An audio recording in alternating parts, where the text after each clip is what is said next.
YouTube channel physics wave में आज हम पढ़ेंगे फिजिक्स क्लास 12th के chapter 1 electric charges and fields में लेक्चर नंबर 8 को आज हम डिस्कस करेंगे electric field lines. Electric field lines क्या होती है? देखिए, सबसे पहले माइकल फेराडे ने इसकी जो परिकल्पना की, हाइपोथेसिस दी कि उन्होंने ये सोचा कि जो इलेक्ट्रिक फील्ड होता है उसको मैथमेटिकली यदि हम डिस्क्राइब नहीं करें तो फिर किस तरीके से उसको डिस्क्राइब कर सकते हैं। तो उन्होंने एक इलेक्ट्रिक फील्ड लाइन या इलेक्ट्रिक लाइन ऑफ फोर्स का कॉन्सेप्ट दिया। उन्होंने कहा कि कोई भी चार्ज है, कोई भी रेस्ट चार्ज है जिसका कुछ सफिशिएंट अमाउंट है, जैसे मान लिया एक कैपिटल क्यू चार्ज है, तो उस कैपिटल क्यू चार्ज के चारों तरफ जो इलेक्ट्रिक फील्ड होगा वो क्यों होगा। तो उन्होंने एक कॉन्सेप्ट दिया कि उस चार्ज में से कुछ इलेक्ट्रिक फील्ड लाइन निकल रही होगी।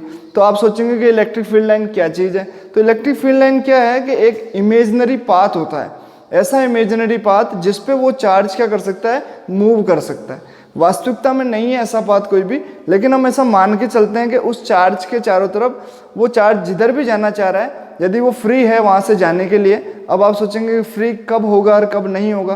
तो देखिए, हम जानते हैं सब्सटेंस दो प्रकार का होता है, एक तो होता है कंडक्टर और एक होता है इंसुलेटर। कंडक्टर में जो चार्ज होता है वो फ्रीली मूव कर सकता है, इंसुलेटर में चार्ज फ्रीली मूव नहीं कर सकता है। तो जैसे हम बात करें कि भाई कोई चार्ज है जो फ्रीली मूव कर सकता है, तो वो जिस भी पाथ पे मूव कर रहा है वो इमेजिनरी पाथ क्या कहलाएगा, उस चार्ज की इलेक्ट्रिक फील्ड लाइन कहलाएगी। तो मैं यहाँ पे जैसे एक बताऊँ कि यहाँ पे एक चार्ज है कैपिटल क्यू, और अब ये चार्ज जैसे ऊपर जाना चाहता है, इमेजिनरी, वास्तविकता में नहीं जा रहा है, हम मान के चल रहे हैं कि ये ऐसे जाना चाह रहा है। तो यहाँ पर मैंने एक लाइन बना दी इस तरीके से, तो हम बोलेंगे कि ये चार्ज इस पाथ से गया होगा। तो ये जो लाइन मैंने बनाई ये क्या कहलाएगी, इसकी इलेक्ट्रिक फील्ड लाइन कहलाएगी, या फिर क्या कहलाएगी, इलेक्ट्रिक लाइंस ऑफ फोर्स, या फिर विद्युत बल रेखाएं। तो अब ये जरूरी थोड़ी ऊपर ही जाए, ये इधर भी जा सकता है, इधर भी जा सकता है, इधर भी जा सकता है, इधर भी जा सकता है, इधर भी जा सकता है, इधर भी, ये तो किधर भी जा सकता है। तो किसी भी डायरेक्शन में वो यदि मूव कर सकता है, तो वो जिस पाथ पे मूव करेगा वो इमेजिनरी पाथ क्या कहलाएगा, उसकी इलेक्ट्रिक फील्ड लाइन कहलाती है। साथ ही यदि वो इमेजिनरी पाथ उसकी इलेक्ट्रिक फील्ड लाइन है, तो उस पाथ की जो डायरेक्शन होगी वो डायरेक्शन हमेशा किसकी होगी, उस चार्ज का जो इलेक्ट्रिक फील्ड है उसकी डायरेक्शन ये होनी चाहिए। तो इससे हमने इसकी डिफाइन बनाने की कोशिश की कि इलेक्ट्रिक फील्ड लाइन क्या है। The electric field line is an imaginary path. Electric field line is an imaginary path, reality में नहीं होता है, लेकिन हम मान के चल रहे हैं यहाँ पे कि कोई ऐसा पाथ है, इमेजिन कर रहे हैं। तो electric field line is an imaginary path, straight और कर्व्ड। स्ट्रेट लाइन भी हो सकता है और कर्व्ड भी हो सकता है। हाँ, तो इलेक्ट्रिक फील्ड लाइन क्या है? Electric field line is an imaginary path, straight और कर्व्ड। स्ट्रेट लाइन हो सकती है इस तरीके से जैसे मैंने वहां बनाई अभी, या फिर कर्व्ड लाइन भी हो सकती है। अब आप इसको देखें तो ये कोई लाइन बना रखी है मैंने कर्व्ड शेप में, तो ये दोनों ही फॉर्म में हो सकती है, स्ट्रेट भी हो सकती है और कर्व्ड भी हो सकती है। Along which a unit positive charge moves, जिसके अनुदिश कोई भी चार्ज क्या कर सकता है, मूव कर सकता है, if it is free to do, यदि वो करने योग्य है तो। So such that the tangent at any point it gives the direction of electric field intensity of that point। तो इलेक्ट्रिक फील्ड लाइन आपके सामने है। तो इलेक्ट्रिक फील्ड लाइन क्या है? एक इमेजिनरी पाथ है जिसके ऊपर कोई भी चार्ज मूव कर सकता है, और उस इलेक्ट्रिक फील्ड लाइन के किसी भी पॉइंट पे आप एक टेंजेंट खींच दीजिए, तो वो टेंजेंट की डायरेक्शन होगी वो किसकी डायरेक्शन बताएगा, उस चार्ज के कारण जो इलेक्ट्रिक फील्ड है या उस चार्ज के कारण जो इलेक्ट्रिक फील्ड इंटेंसिटी है उसकी डायरेक्शन वो बताता है। इसको और डिटेल में हम समझते हैं कि इसका मतलब क्या है। तो देखिए, आगे बढ़ते हैं अपन।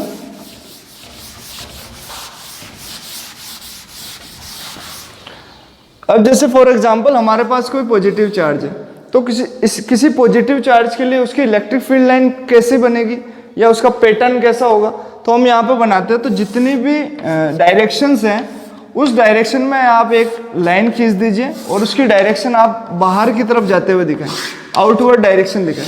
तो आपको ध्यान पड़ेगा कि जो पॉजिटिव चार्ज होता है उसके लिए इलेक्ट्रिक फील्ड लाइन्स हमेशा आउटवर्ड डायरेक्शन में होती है।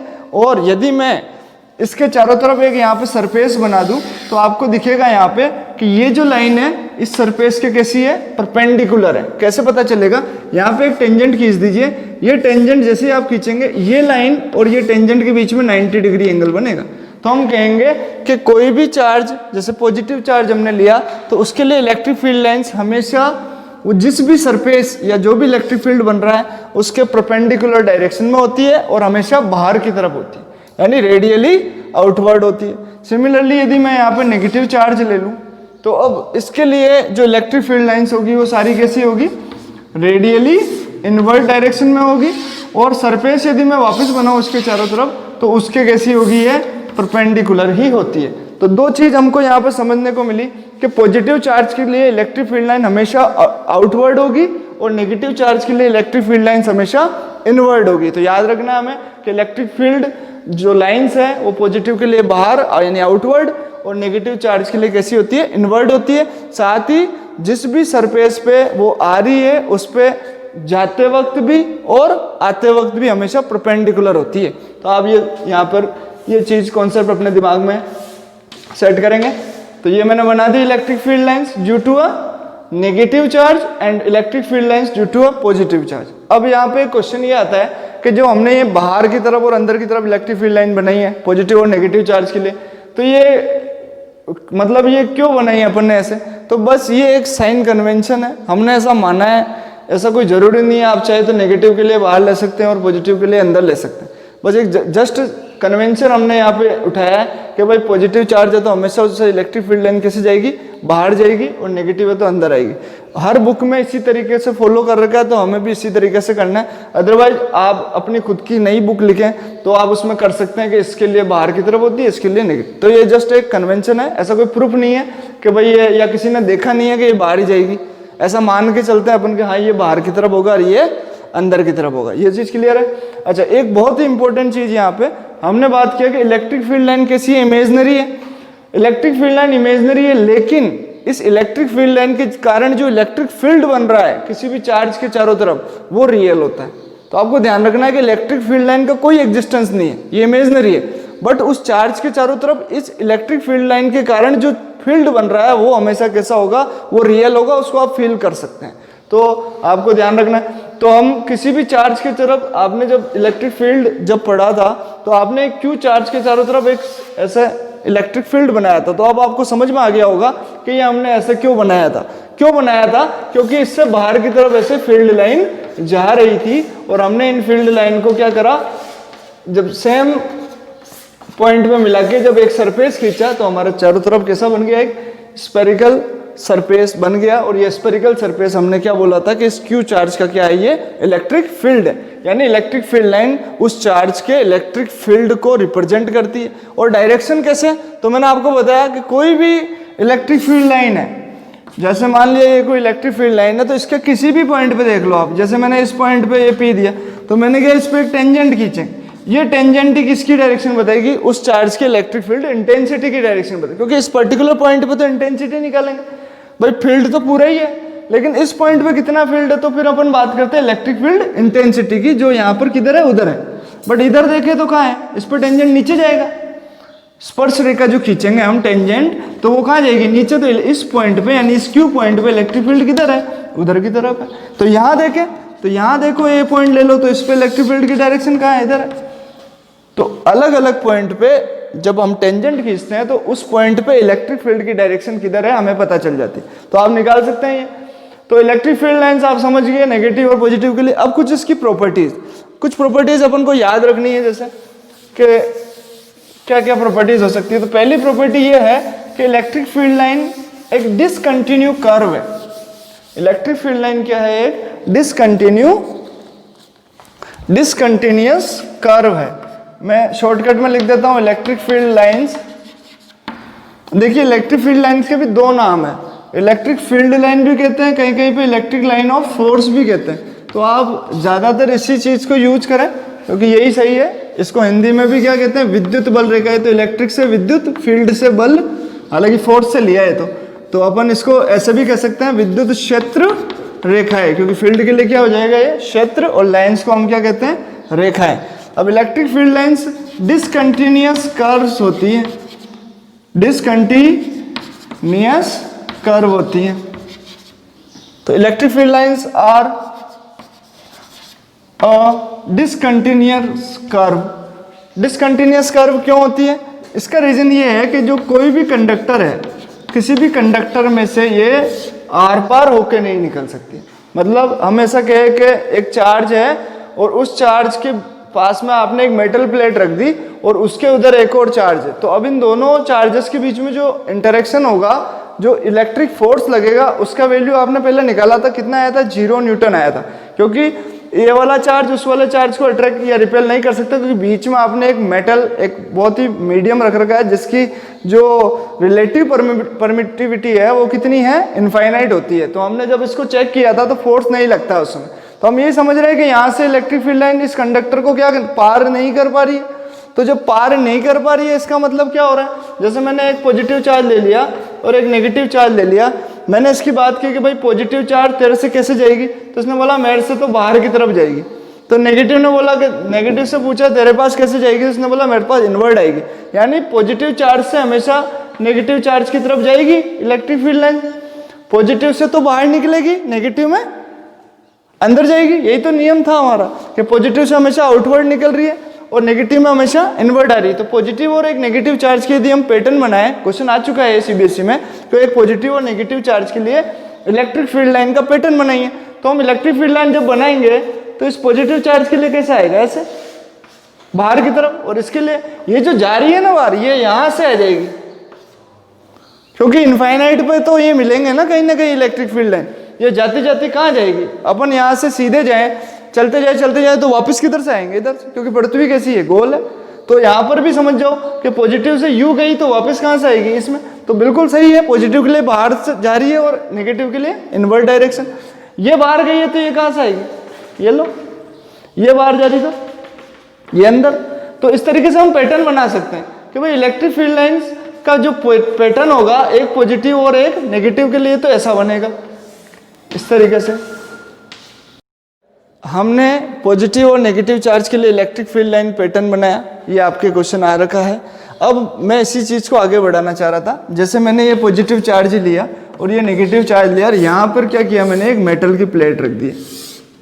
अब ये मेटल की प्लेट जब मैंने रखी,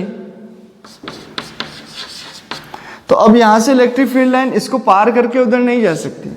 तो यहाँ पर ही क्या हो गया? डिसकंटिन्यूअस हो गया। साथ ही एक चीज और देखे अपन कि भाई पॉजिटिव से नेगेटिव तो जा रही है, लेकिन क्या नेगेटिव से पॉजिटिव आ रही है क्या? भाई कंटिन्यूअस कब कहेंगे? कि जब एक चीज पॉजिटिव से नेगेटिव चलेगी तो वापस नेगेटिव से कहाँ आ जाती? पॉजिटिव में आ जाती। तो हम कहते हैं कि एक पूरा लूप बन गया, भाई पूरा कंप्लीट हो गया। वो यहां से गई थी वहीं आ गई, तो कंटिन्यूअस किस चीज को कहेंगे? कि जो जहां से स्टार्ट हुआ वो वापस वहीं आ जाए। बट यहां हम देख रहे हैं कि पॉजिटिव से हमेशा जानी है और नेगेटिव से हमेशा आनी है, वापस नहीं आनी है। तो देखो पॉजिटिव में हमेशा जाएगी, वापस नहीं आ रही है। ये पॉजिटिव से इधर भी कैसे जाएगी। तो ये एक डिसकंटिन्यू कर्व है। डिसकंटिन्यू क्यों? क्योंकि कंप्लीट नहीं हो रहा ना, माइनस से वापस आ जाती तो फिर हम सोचते हैं कि हाँ ये कैसी कर्व है, एक कंटिन्यूअस कर्व है। लेकिन हम यहाँ पे कंपैरिजन करें मैग्नेटिक फील्ड लाइन से। आपने एक मैग्नेट देखा होगा, छोटी क्लास 10वीं क्लास में हमने देखा है कि एक मैग्नेट होता है नॉर्थ और साउथ, बार मैग्नेट कहते हैं इसको। इसमें दो पोल होते हैं, नॉर्थ और साउथ। हमने देखा है कि मैग्नेटिक फील्ड लाइन नॉर्थ से निकलती है और साउथ में आती है। इधर भी अपन बता दें, नॉर्थ से निकलती है, साउथ में आती है। लेकिन अंदर क्या हो रहा है? साउथ से वापस कहाँ जा रही है? नॉर्थ में जा रही है ना। तो यहाँ तो कर्व कैसा है? कंटिन्यूअस है। लेकिन यहाँ पर हमेशा प्लस से किसके पास आ रही है? माइनस के पास ही आ रही है, माइनस से प्लस की तरफ वापस नहीं जा रही है, जिसके कारण हम कहेंगे कि electric field line are discontinuous curves. तो क्या है electric field lines? Discontinuous curves होती है। कारण क्योंकि कंडक्टर को एक तो ये भेद नहीं सकती है, कंडक्टर में से पार नहीं हो सकती है, साथ ही ये प्लस से हमेशा माइनस की तरफ ही जाती है, माइनस से ये वापस नहीं आती। तो आपको इतना एक्सप्लेनेशन नहीं पूछेगा, आपको तो बस बताना है कि हाँ ये डिसकंटिन्यूअस कर्व होता है। साथ ही दूसरी चीज देखें, अब पैटर्न की बात करने लगे तो एक दो पैटर्न और बना लेते हैं। जैसे आपको एक पेयर दे दिया, दो पॉजिटिव चार्ज है, 2 पॉजिटिव चार्ज, और उसके लिए पूछ रहा है कि इलेक्ट्रिक फील्ड लाइन का पैटर्न कैसा होगा।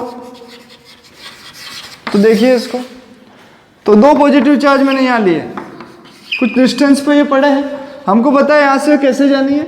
बाहर की तरफ। तो मैं अब ऐसे नहीं बना सकता इसके पास, क्योंकि ये भी पॉजिटिव है, ये भी पॉजिटिव है, तो ये पॉजिटिव से पॉजिटिव तो रिपल्सन होता है। तो कभी भी इलेक्ट्रिक फील्ड लाइन पॉजिटिव में अंदर नहीं जा सकती, पॉजिटिव से हमेशा बाहर निकलती, तो ऐसे तो बनेगा नहीं। तो अब यहाँ रिपल्सन के कारण क्या होगा, इस इलेक्ट्रिक फील्ड लाइन इस तरीके से बनेगी, इससे बाहर निकल रही है इस तरीके से, ये बाहर निकल रही, ये बाहर निकल रही, और इससे भी क्या होगा, बाहर ही निकलेगी इस तरीके से।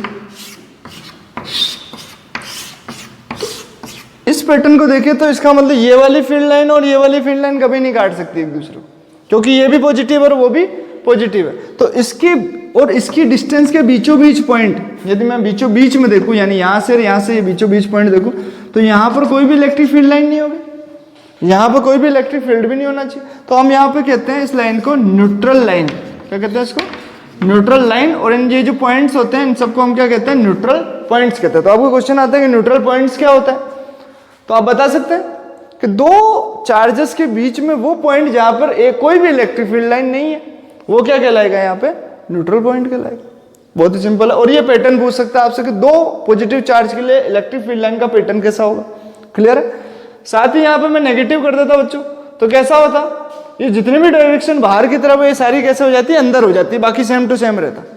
और यदि एक पॉजिटिव और एक नेगेटिव कर देता तो फिर तो पता है ना, फिर तो सीधी इधर प्लस से निकलेगी, कहाँ जाएगी, माइनस में। अब मैं बोलूँ कि नहीं एक ही चार्ज है, एक ही चार्ज है, पेड़ नहीं है, एक ही है, पॉजिटिव है। अब इसके लिए कैसा, तो आपको पहले ही बताया, बाहर निकलेगा चारों तरफ। तो क्या ये इलेक्ट्रिफाइड फील्ड लाइन कहीं जाके नहीं मिलेगी क्या, कहीं ना कहीं तो होगा ना नेगेटिव चार्ज। बता, मान लो कि इनफाइनाइट डिस्टेंस पे पड़ा है, तब भी ये जाएगी और उससे मिलेगी। और जब मिलेगी तो किसी भी चार्ज का इलेक्ट्रिक फील्ड कहाँ तक हो सकता है, इनफाइनाइट रेंज तक हो सकता है। बट उसकी जो स्ट्रेंथ है वो किस पे डिपेंड करती है, आर पे। आर जितनी ज्यादा उतना ही कम इलेक्ट्रिक फील्ड, तो लगभग शून्य के बराबर इलेक्ट्रिक फील्ड होगा इनफाइनाइट डिस्टेंस में। हम चेक कर सकते हैं इसको कैसे, ई बराबर क्या होता है, K Q upon R square. R में कह रहा हूं इनफाइनाइट है, आपका दूसरा चार्ज या जहां पे भी अपन इलेक्ट्रिक फील्ड निकालना चाह रहे हैं वो कितनी डिस्टेंस पे ले रहा हूं, इनफाइनाइट। तो मैं इसको रखूं तो के क्यू अपॉन इनफाइनाइट का स्क्वायर, और किसी भी चीज के नीचे इनफाइनाइट आ जाए इसका मतलब क्या है, 1/0 आ गया, और ये 0 ऊपर आके इससे मल्टीप्लाई होगा, तो के क्यू इंटू 0, ये कैपिटल क्यू लिखा था मैंने, अपॉन 1, और किसी भी चीज को 0 से मल्टीप्लाई कर दो क्या आता है, 0। तो लगभग 0 इलेक्ट्रिक फील्ड आएगा, बट आएगा तो जरूर, 0 भी तो आएगा ना, तो इनफाइनाइट तक हो सकता है। तो ये कोई भी सिंगल चार्ज है तो वो भी अपनी इलेक्ट्रिक फील्ड लाइन भेजेगा, और कहाँ तक भेजेगा, इनफाइनाइट तक भेजेगा, ये अपन को समझना। और उसके सराउंडिंग में कोई दूसरा चार्ज पड़ा है, और यदि अपोजिट नेचर का है, वो प्लस का है वो नेगेटिव का है, तो दोनों एक से निकल के दूसरे में चले जाने, और दोनों ही पॉजिटिव है तो रिपेल करना है, और दोनों ही नेगेटिव है तब भी रिपेल ही करना है। और बीच में कौन होते हैं, न्यूट्रल पॉइंट्स होते हैं। ये चीज क्लियर है। डिसकंटिन्यूअस कर्व है, क्लियर है ना, डिसकंटिन्यूअस क्यों है, प्लस से माइनस की तरफ जा रही है, माइनस से वापस प्लस की तरफ नहीं आ रही है। पूछ सकता है क्वेश्चन, ध्यान रखना, डिसकंटिन्यूअस क्यों होता है या फिर ये पैटर्न कैसे बनते हैं, तो आपको एक एक चीज बहुत अच्छे से यहाँ समझ के चलना है। एक प्रॉपर्टी हो रहा है यहाँ पे कि कोई भी जो इलेक्ट्रिक फील्ड लाइन होती है वो इंटरसेक्ट नहीं करती, कि दो इलेक्ट्रिक फील्ड लाइन मैंने बना दी, जैसे एक ही चार्ज के कारण दो अलग अलग चार्ज है उनकी तो कर सकती है ना भाई। तो अपन यहाँ पे एक ही चार्ज के कारण दो फील्ड लाइन बना रहे हैं, जैसे एक ये बना दी पी क्यू और एक बना दी आर एस। इस पॉइंट पे ये क्या कर रही है, इंटरसेक्ट कर रही है। ये मैंने कह दिया ओ पॉइंट है, इंटरसेक्शन पॉइंट। अब ये क्यों पॉसिबल नहीं है इसका समझना। तो अब यहाँ इस पॉइंट पे एक टेंजेंट खींचूं तो एक डायरेक्शन इलेक्ट्रिक फील्ड की किधर होगी, उधर, और एक टेंजेंट इस वाली पी क्यू के रिगार्डिंग खींचूं तो ये ऐसे जाएगी, टेंजेंट ऐसे ही जाएगी स्पर्शर का बिल्कुल टच करते हुए। तो ये भी इलेक्ट्रिक फील्ड है, यानी इस पॉइंट पे एक ही चार्ज के दो इलेक्ट्रिक फील्ड है। किसी एक चार्ज के एक ही पॉइंट पे दो इलेक्ट्रिक फील्ड की डायरेक्शन कैसे हो सकती है। ये तो वही बात होगी कि आप यहां खड़े हो, एक रास्ता इधर है एक रास्ता इधर है, आप दोनों जा रहे हो, आप इधर भी जा रहे हो इधर भी जा रहे हो, ऐसा कैसा हो सकता है। आप एक तरफ भी जा सकते हो भैया, दूसरी तरफ तो जाना पॉसिबल ही नहीं है। तो कोई भी दो इलेक्ट्रिक फील्ड लाइन कभी भी इंटरसेक्ट नहीं कर सकती, क्योंकि इंटरसेक्शन पॉइंट पे दो इलेक्ट्रिक फील्ड की डायरेक्शन होती है जो कि पॉसिबल नहीं है। तो आपको इसको आंसर लिखना है कि the two electric field line never intersect to each other because at intersection point there is two direction of electric field which is not possible. इस तरीके से आप इसको डिफाइन कर सकते हैं। तीसरी जो प्रॉपर्टी है इसकी वो देखिए, जैसे तीसरी प्रॉपर्टी तो यही है कि किसी भी चार्ज से जब इलेक्ट्रिक फील्ड लाइन निकलती है तो वो रेडियली आउटवर्ड निकलती है, और यदि आप कोई सरफेस बना दें वहां पे तो वो इलेक्ट्रिक फील्ड लाइन हमेशा उस सरफेस से परपेंडिकुलर ही जाएगी। ये चीज मैंने पहले भी एक्सप्लेन की आपसे। तो कोई भी इलेक्ट्रिक फील्ड लाइन किसी भी सरफेस से जब जा रही है या आ रही है हमेशा कैसी होती है, परपेंडिकुलर ही जाती है और परपेंडिकुलर ही आती है। तो आपको याद रखना है कि इलेक्ट्रिक फील्ड लाइन नॉर्मली जाती है। नॉर्मली मतलब परपेंडिकुलर, यानी आप यदि उस जहां से भी वो जा रही है उस पॉइंट पर टेंजेंट खींचेंगे तो आपको थीटा 90 डिग्री मिलेगा उस इलेक्ट्रिक फील्ड लाइन की डायरेक्शन और उस टेंजेंट के बीच में। तो इस तरीके से आप इसको समझे तो हम कह सकते हैं कि हमेशा नॉर्मल होती है इलेक्ट्रिक फील्ड लाइन, किसके, उस सरफेस के जिससे वो इलेक्ट्रिक फील्ड लाइन जा रही है या फिर आ रही है। तो आप याद रखिए नॉर्मल होती है।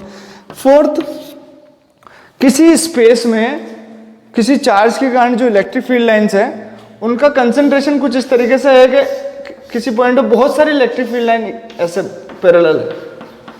मैं कहूँ कि इनकी जो संख्या है, इनका जो number of electric field line है वो बहुत ज़्यादा है इस जगह पे। तो मैं कहूँगा कि ये जो जगह है यहाँ पर इलेक्ट्रिक फील्ड भी कैसा है, बहुत ही ज़्यादा है। तो large number of electric field lines represent strength, या ऐसे कह सकते हैं मैक्सिमम इलेक्ट्रिक फील्ड देयर, यानी वहां उस पॉइंट पे आपके स्ट्रॉन्ग इलेक्ट्रिक फील्ड, मैं वर्ड याद नहीं आ रहा था, स्ट्रॉन्ग इलेक्ट्रिक फील्ड को कौन रिप्रेजेंट करेगा, large number of electric field line. यदि किसी जगह पर इलेक्ट्रिक फील्ड लाइन जैसे 1 2 3 दूर दूर है, उनकी क्राउडिंग नहीं हो रही है, मतलब संख्या बहुत कम है, दूर दूर है, तो ऐसे स्पेस में इलेक्ट्रिक फील्ड कैसा होगा, वीक होगा। तो हम पता लगा सकते हैं किसके आधार पे, number of electric field lines के आधार पे कि इलेक्ट्रिक फील्ड की इंटेंसिटी कैसी है, स्ट्रांग है या वीक है। तो जहां पे number of electric field line ज्यादा वहां पे इलेक्ट्रिक फील्ड भी कैसा होता है, स्ट्रांग होता है, और जहां पे इलेक्ट्रिक फील्ड की नंबर कम वहां पर क्या होगा, इलेक्ट्रिक फील्ड भी कैसा होगा, वीक होगा। तो इस तरीके से आप विद्युत क्षेत्र की रेखाएं या इलेक्ट्रिक फील्ड लाइंस की कुछ प्रॉपर्टीज समझ सकते हैं। और भी बहुत सारी प्रॉपर्टीज है, बट इतनी खूब है, 2-4 लिखने के लिए आती है, आप बता सकते हैं। इंटरसेक्ट नहीं करते हैं, गैदरिंग किसको बता रही है, स्ट्रॉन्ग को, और जो दूर दूर है इलेक्ट्रिक फील्ड लाइन वो किसको बता रही है, वीक इलेक्ट्रिक फील्ड को। इसके अलावा हमेशा बाहर की तरफ होती है पॉजिटिव चार्ज के लिए, नेगेटिव के लिए अंदर की तरफ होती है, सरफेस के हमेशा परपेंडिकुलर होती है, पॉजिटिव चार्ज से निकलती है और नेगेटिव चार्ज में ही एंड होती है। इस तरीके से खूब सारी प्रॉपर्टीज आप इसके अंदर लिख सकते हैं।